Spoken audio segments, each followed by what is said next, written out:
이번에는 베드로 전서 5장 8절 말씀 보겠습니다. 근신하라 깨어라 너희 대적 마귀가 우는 사자같이 두루 다니며 삼킬 자를 찾나니. 고린도후서 11장 14절. 이것이 이상한 일이 아니라 사단도 자기를 광명의 천사로 가장하나니 그러므로 사단의 일꾼도 자기를 의의 일꾼으로 가장하는 것이 또한 큰 일이 아니라 저희의 결국은 그 폐기대로 되리라. 한문에 넣어 에베소서 4장 27절.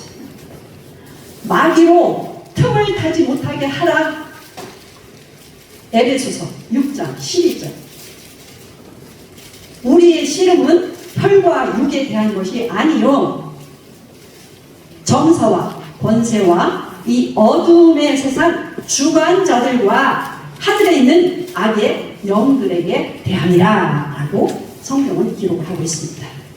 자, 저와 여러분의 원수인 사단 마귀가 우는 사자처럼 두루 다니면서 삼킬 자를 찾는다고 성경은 말씀을 하고 있습니다.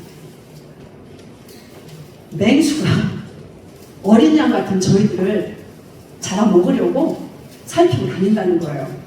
그럼 이 악한 마귀가 세상 사람들을 잡으려고 하는 게 아니라 예수 안에 있는 저와 여러분의 어린 양 같은 약한 요런 양떼들을 잡으려고 우는 사자같이 찾고 있다는 거예요.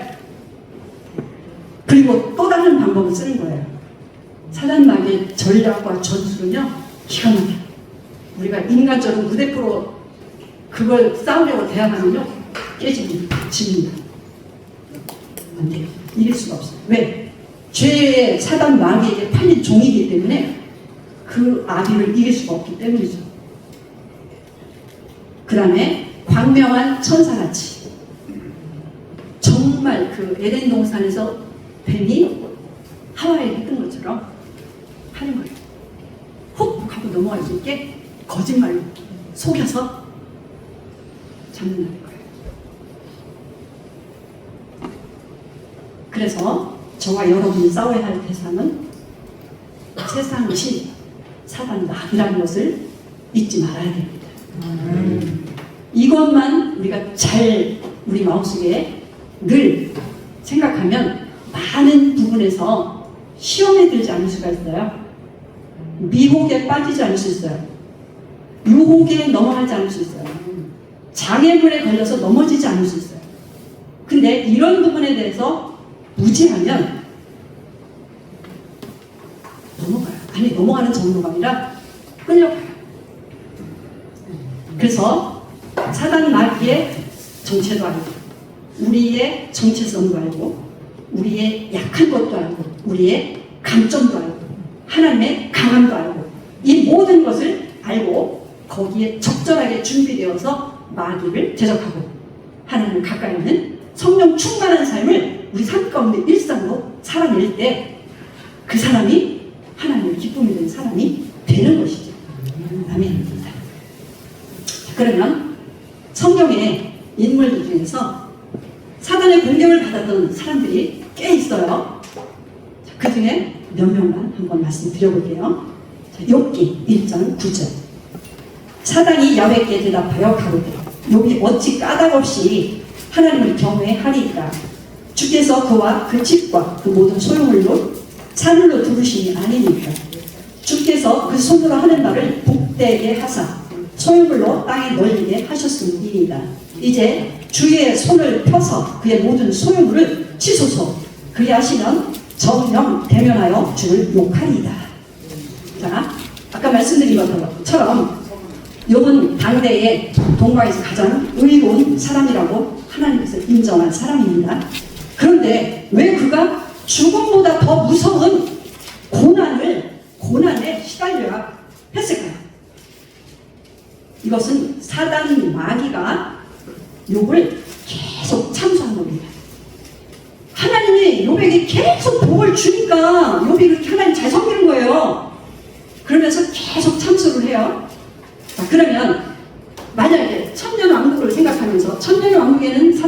들었어요? 사단 마귀가 욥을 참소하지 않았더라면 욥은 그 무서운 고통을 당하지 않을 수도 있었겠죠. 예, 저는 그렇게 생각해요. 사단 마귀가 욥을 참소하지 않고 사단 마귀가 역사하지 않았다면 욥은 그렇게 무서운 고난에 들어가지 않았을 거라고 저는 생각을 해요. 자, 역대사 24장 4절 말씀 1절 말씀 읽어보겠습니다.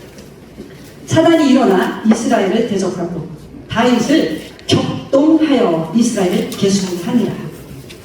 자, 다윗도 하나님께서 내 마음에 합한 사람이다 이렇게 칭찬을 하셨어요.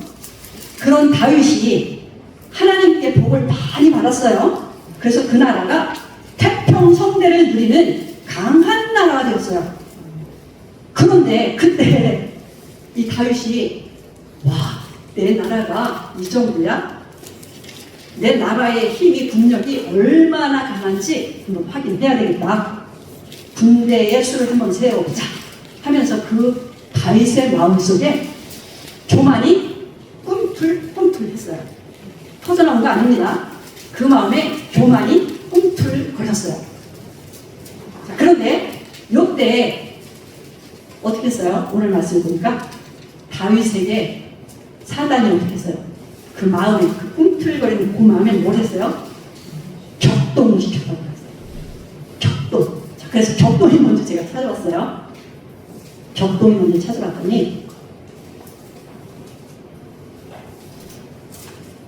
감정이 몹시 흥분되어 어떤 충동을 느끼는 것 그렇게 사전에 나왔더라고요.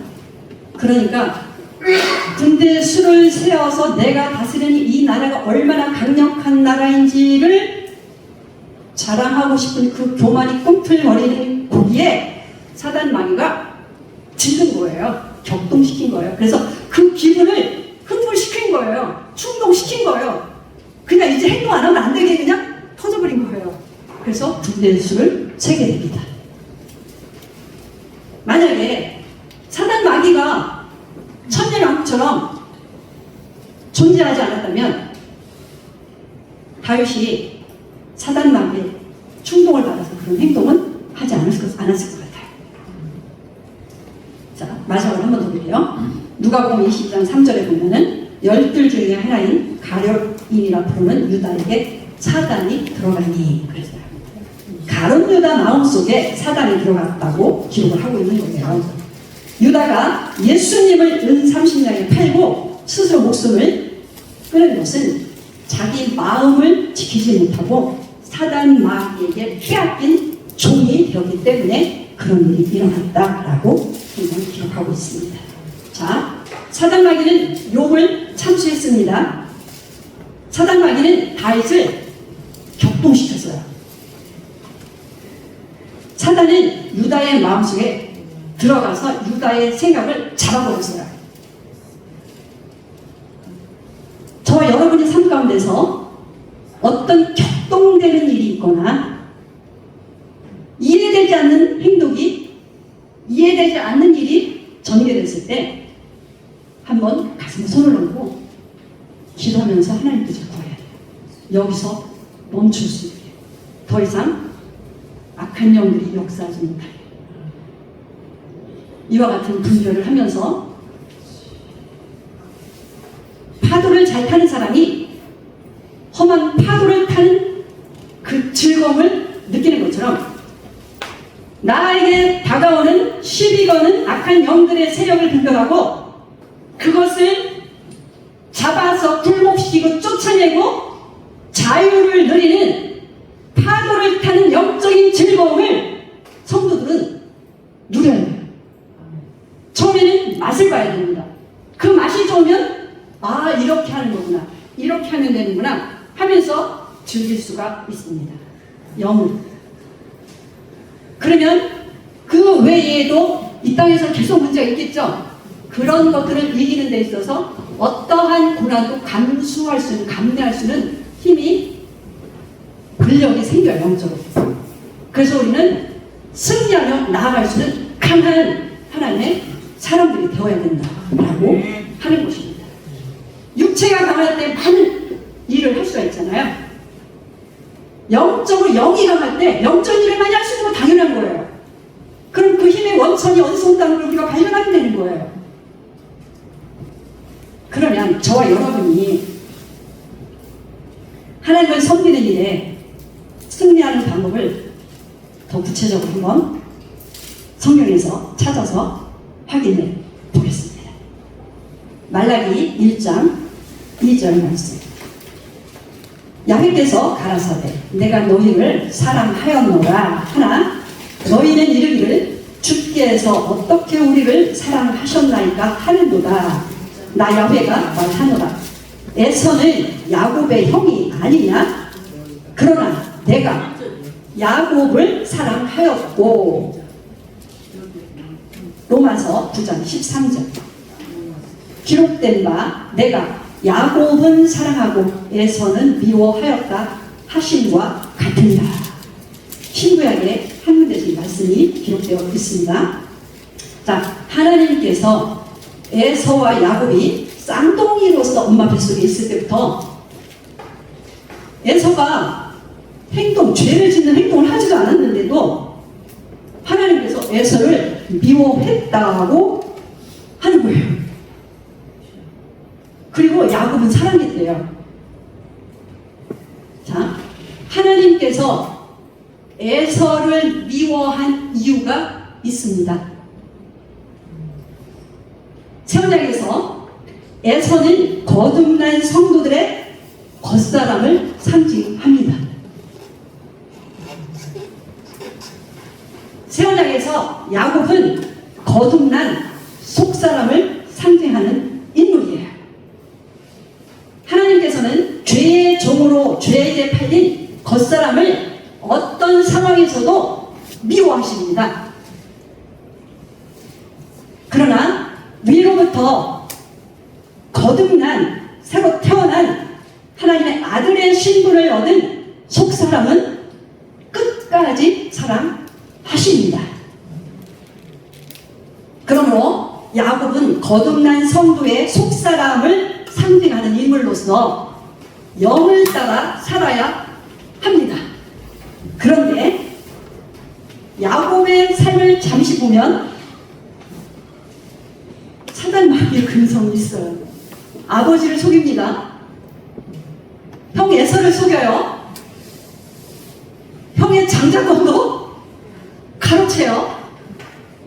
이거 어디서 많이 보던 듣던 거예요. 그죠? 그러니까 그 집에서 불화해서 살 수가 없잖아요. 에서가 가만히 있겠어요? 그래서 외삼촌 집으로 도망을 가요. 그러면 내가 지금 이게 어떻게 된 거야? 돌아와야 될 것 같은데 에서는 20년 동안 외삼촌 라반의 집에서도 이 습관을 잘 못 고쳐요. 그래서 여전히 야곱은 변화를 가져오지 못하고 자기 꾀로 열심히 살아갑니다. 그리고 하나님도 열심히 믿어요. 그래서 하나님이 야곱에게 복도 주셔요.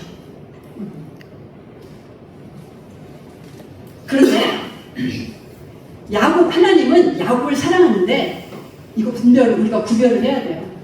하나님이 끝까지 야곱을 사랑하는데 속사람 영을 따라 사는 야곱을 사랑하는 것이지 야곱의 겉사람에서 나오는 자기 꾀로 사는 요 야곱을 사랑하는 게 아니에요.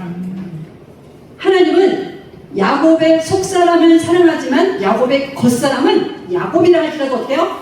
미워하는 거예요. 자, 하나님이 야곱을 완전하게 복을 주셔야 되는데 이 겉사람에게서 일어나는 이게 문제인 거예요. 그래서 그 유명한 야복강을 준비하신 겁니다. 이제 가족과 함께 아버지 집으로 20년 만에 가잖아요. 형 에서가 400명의 군대를 데리고 자기를 죽이러 온다는 비밀을 들어요. 그때 야복강에서 지나가던 어떤 사람을 찾습니다. 그리고 밤새도록 그 사람하고 씨름을 해요. 그게 내용은 나에게 축복해 주십시오. 나에게 축복을 하지 않으면 절대로 놓지 못합니다. 이렇게 그냥 강하게 끝까지 물들이는 거예요. 그때 이 사람이 야곱의 환도뼈를 쳐서 위골 시킵니다. 환도뼈는 골반뼈 뒤쪽에 있는 그 튼튼한 뼈라고 해요.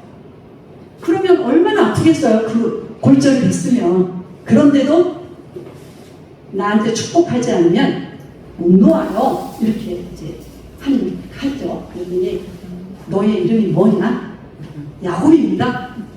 이제는 야곱이라고 하지 말고 이스라엘이라고 해라. 그렇게 이름을 개명해 줍니다. 야곱은 그 이름 자체가 자기 뼈로 사는 사람이잖아요. 그리고 이제 야곱은 그 밤에 사실은 하나님의 얼굴을 본 거예요. 이 사람으로 나타났지만 이 사람은 하나님께서 사람의 모습으로 일시적으로 야곱을 찾아와서 야곱을 만나주시고 야곱의 겉사람에게서 나오는 욕을 뽑아주고 속사람을 복을 주고 아브라함과 이삭과 야곱에게 주시겠다고 했던 그 약속의 유업의 땅을 야곱에게 주시기 위해서 작업을 하신 겁니다. 이제는 야곱이 겉사람을 따라서 사는 삶을 그 밤에 깨닫고 자기 인생을 정리했다고 느낄 수가 있는 거죠. 속사람을 따라 사는 삶을 배우게 된 겁니다. 다음날 아침 에서를 만나러 갈 때 이 부러진 다리를 가지고 갈 때 얼마나 힘들었겠어요? 그리고 이제 형 에서가 와서 죽이면 죽어야 돼요. 요 사건 뒤에 가면 마지막 순간까지 형 에서를 이기고 살 수 있는 방법을 고안했을 거예요. 근데 이제 그 밤에 분이의 하나님의 얼굴을 배우고 난 뒤에는 야곱의 생각은 달라졌어요. 영을 따라 사는 것이 육을 따라 사는 것이 어떤 것인가를 감을 잡는 겁니다. 자, 야곱이 그 밤에 바뀌어지니까 그 밤에 하나님이 에서도 작업을 하셨어요. 그래서 이들은 아침에 화해를 합니다. 그리고 중요한 거 에서가 뭐라고 하는지 아세요? 동생아, 너가 아버지 집으로 지금 고향으로 가는 거잖아. 내가 가이드 해줄게. 내가 도와줄게. 이렇게 에서가 말을 해요. 이거 굉장히 중요한 의미가 있다고 저는 생각을 해요. 야곱은 비로소 이제 에서와 화해하고 에서가 야곱을 돕는 자가 되어서 아버지 집을 향해서 갈 때 정식으로 장자의 자리에 서게 된 거예요. 이제 장자로서 복을 받을 수 있는 준비가 된 겁니다. 그리고 야곱은 그 이후로도 굉장히 어려운 고난의 시간들을 만나게 돼요. 근데 그럴 때마다 야복강 이전의 행동을 하지 않아요. 정말 하나님이 원하시는 영을 따라 사는, 속사람을 따라 세상에서 사는 삶의 모습을 가지고 승리하고 마지막은 너무너무 복을 많이 받는 것으로 죽음을 맞이하게 되거든요. 그것처럼 세원약에서 우리의 겉사람이 의의 병기로 만들어서 우리의 속사람을 돕는 자로 만들어야 돼요. 그래서 내 집안의 질서를 바로 잡아야 되는 거예요. 내 속사람이 장자, 내 겉사람이 장자를 돕는 에서와 같이 도와주는 자. 이 집안에 이 질서가 잡힐 때 하나님께서 이를 복을 주실 수밖에 없는 거예요. 그래서 세원약에서 겉사람이 속사람에게 굴복되는 이와 같은 것을 그림자로 보여주는 것이 에서가 야곱이 아버지 집을 갈 때 돕는 자가 된 것처럼 우리는 하늘의 아버지 집을 향해 가는데 우리의 속사람이 우리의 장자를 우리의 겉사람이 의의 병기로 도와서 넉넉하게 승리하고 갈 수 있는 질서 잡힌 집안으로 저희들 각자 개인이 교회가 바로 바로 가야 된다라고 하는 것을 가르쳐주는 교훈이 이 말씀 안에 들어 있습니다. 아멘. 호세아 말씀을 보도록 하겠습니다. 호세아 1장 12절 2절.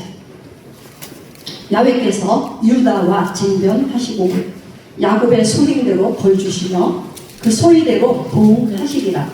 야곱은 태에서 그 형의 발뒤꿈치를 잡았고 또 작년에 하나님과 힘을 겨루되 천사와 힘을 겨루고 이기고, 잘 보세요. 울며 그에게 간구하였으며 하나님은 베델에서 저를 만나 주셨고 거기서 우리에게 말씀하셨다라고 말씀을 하고 있습니다. 야복강에서는 그 어떤 사람하고 밤새도록 씨름을 했다고 했잖아요. 근데 호세아서에서는 기록자가 야곱이 밤새워 하나님이 사람의 모습으로 나타난 이 천사를 붙잡고 밤새워 울며 간구했다는 거예요. 뭘 간구했어요? 결론은 영을 따라 사는 것을 배우는 것을 원했던 거예요. 그래서 하나님께서는 야곱을 변함없이 사랑하셨습니다. 겉사람이 비록 육체의 욕심을 따라 살아간다 할지라도 그것은 미워하시지만 야곱의 속사람은 끝까지 사랑하셨던 겁니다. 그래서 그 위태한 상황에서도 야곱을 도우시려고 사람의 모습으로 야복강에 찾아오셔서 야곱을 만나주신 겁니다. 하나님의 얼굴을 보게 된 야곱은 더 이상 자기대로 살 수 있지 못합니다. 왜냐하면 꺾였어요. 저는 다리로 형을 어떻게 싸워 이기겠어요? 꺾인 겁니다.